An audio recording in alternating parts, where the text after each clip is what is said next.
Okay, so there's a way to insert certain columns, which we'll cover. I'll add some material for that, maybe, and put it into the lesson afterward.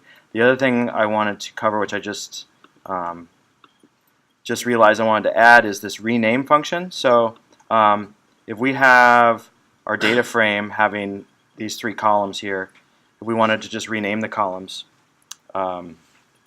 we can also do that. So we can say we have this column that's called integers, and that's actually the Fibonacci sequence. So we can rename it Fibonacci. And so the way this works is it's a dictionary. So we say columns equals this dictionary where we have the current value as the key and the new value we want as the value. And also, if we wanted to reorder those columns afterward, another thing we can do is pass a list of columns.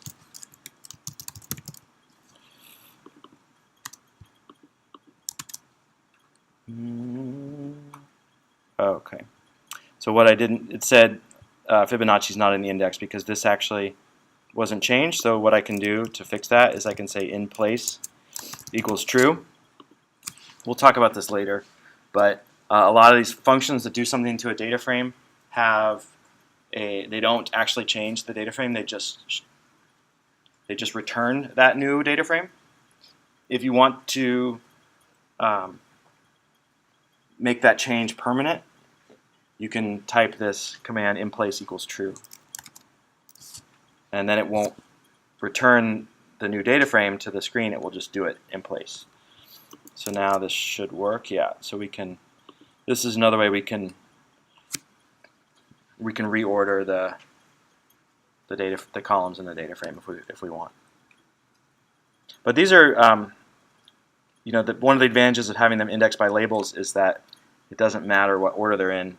If you know the name of the column, you can pull out that information.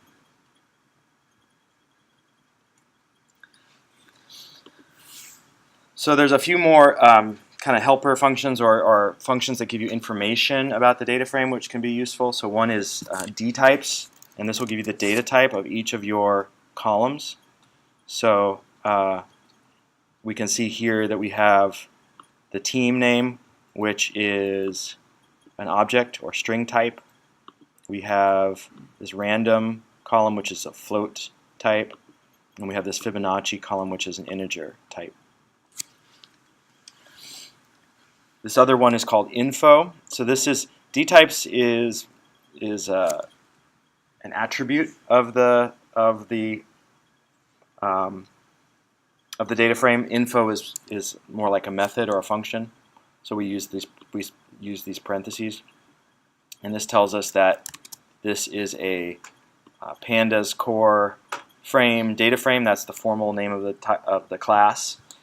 It has 5 entries in the index from A to E, and it has data columns, team, random, and Fibonacci, and this has 5 non-null objects, 5 non-null floats, and this has 5 non-null integers. So if some of these were empty values or nulls, those numbers would be lower. And then it lists the data types and how much memory that thing uses. So there's a lot of information. We also have this this method called describe, which we've seen before, which gives us some statistics about the data frame.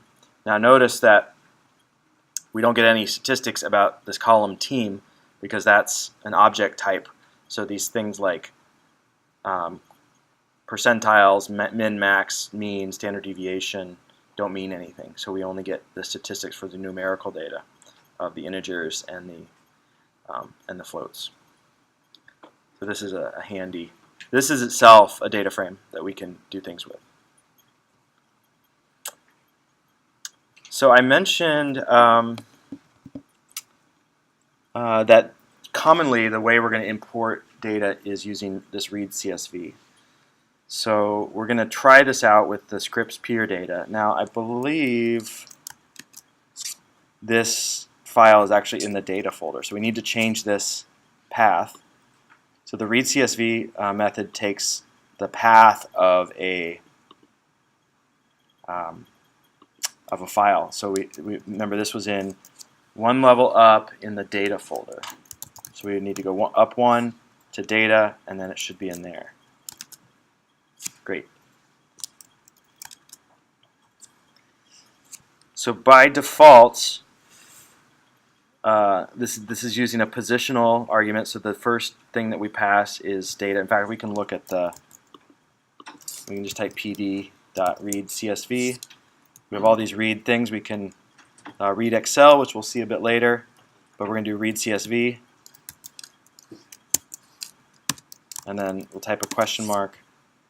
So this has a ton of optional parameters, but the first thing that we put is the file path, or buffer, file path basically. It also takes a separator, which by default here has a default of comma, but it can also be tab delimited. We just have to then do sep equals in quotes \t and so forth. There's a lot of other things. The index column is one that we'll see used, and there's a few others that we'll use a lot. So by default, we get the first row is treated as the header, and there's no index column used. So it generates this range index from 0 to 4, and this date column is a data column. It's not a true index column. So if we look at that, we can see that the date is an object. It's not a date time type object. It's just a string, and the rest of these are all floating point values.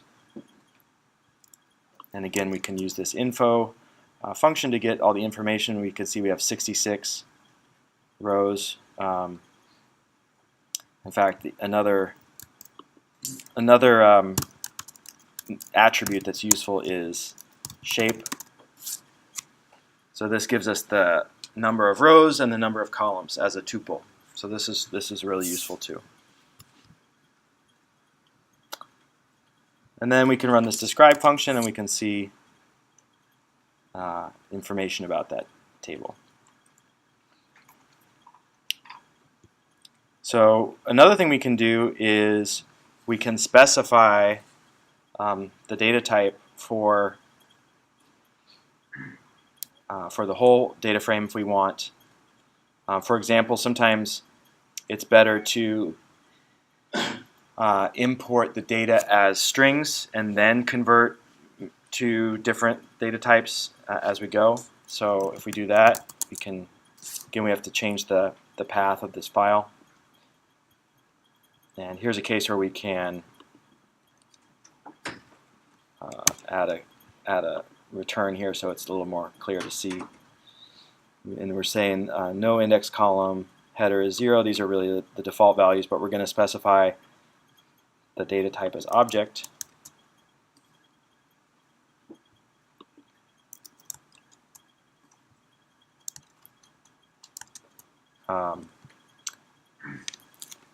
And now we're actually getting information about the strings as opposed to. So describe can give you information about the strings in a file if the whole data frame is just composed of strings. And there's a few different ways to change the data type of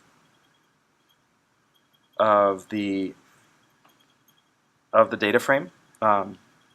There's actually a fourth method not shown here, which is when we import it, and I will add that.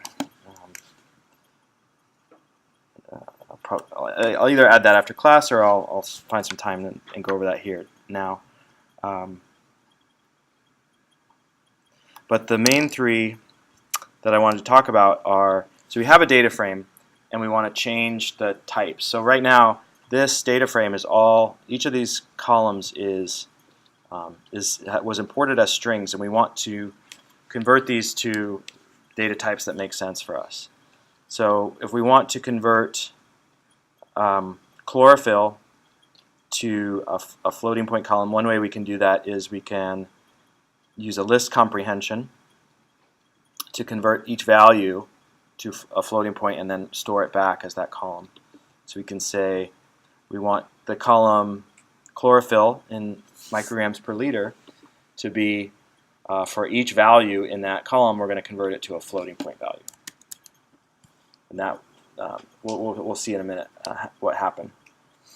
Next thing we can do is we can use this pandas function to numeric to convert this column pressure in decibars to numeric, and that should convert that to a float as well. And then finally we can do the same kind of thing, but using what's called an apply method.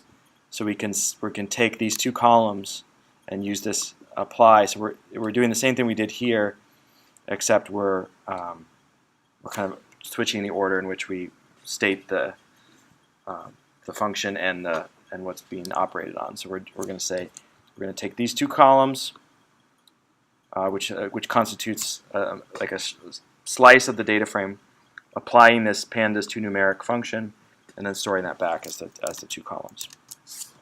So then we now see that we've converted each of these four columns to floats in different ways. So if you have more than one column, is that what you can slice where you have double brackets? Yes, I mean, so being able to do this on multiple columns is the advantage of this method. So we could put all four of those in there, and then we can also do, if we look at this, I'm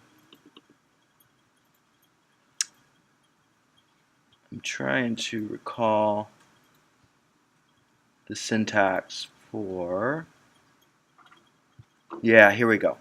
So here's this D-type parameter. Oftentimes, 9 times out of 10, you can just import it and not worry about it, and it will figure out which data types each column should have. But sometimes you want more control, and so this is another way you can do it. You can say you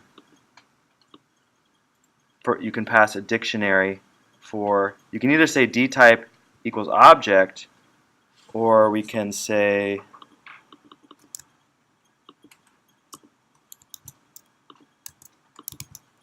I'll do this, and I'll say D-type equals, so this is a dictionary, and we're going to say, let's just do this.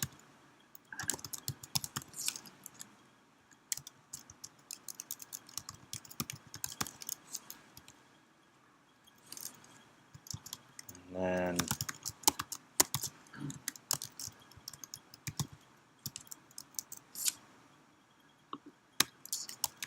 hope this works. Okay.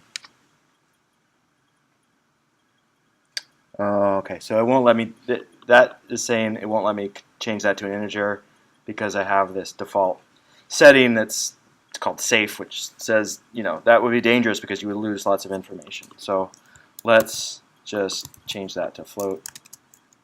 Okay, so now we have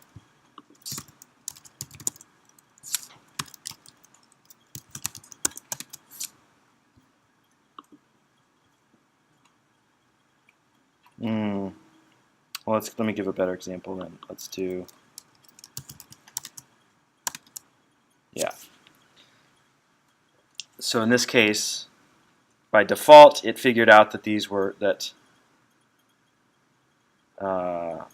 chlorophyll and salinity, those just were default to float, but this one I specified. I'll try to come up with a little bit better, more like real-world example of this, but this is another way you can specify the data type of the columns. This is when you import it.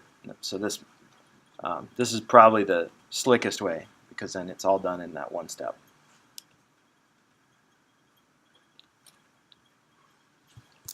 So I'll add.